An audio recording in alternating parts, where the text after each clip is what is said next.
Eh bien, bonjour à tous. Voici donc aujourd'hui comme thématique la caractérisation d'un imaginaire pur dans les complexes. Imaginaire pur dans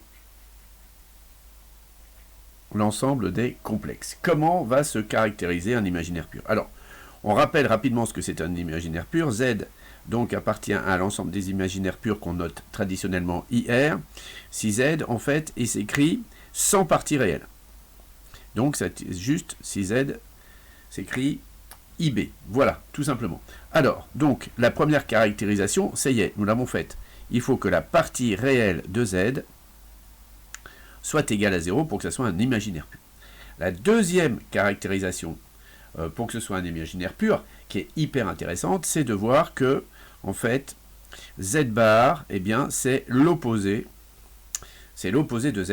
En fait, on peut tout à fait, donc ici, ici j'ai Z, donc vous savez bien qu'ici, j'ai Z bar, et que l'opposé de Z bar, donc, est ici.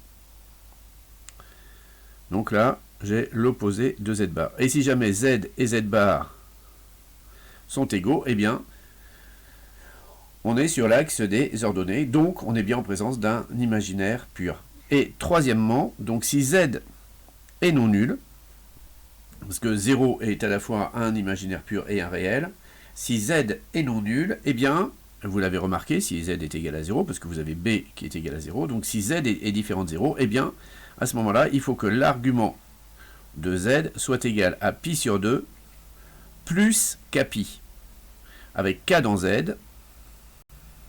Alors évidemment, si k est pair, eh bien on sera de ce côté-là de l'axe des imaginaires, et si k est impair, on sera de l'autre côté. Voilà, donc attendez, hop, voilà, je ne l'ai pas bien mis à l'écran, mais maintenant c'est clair.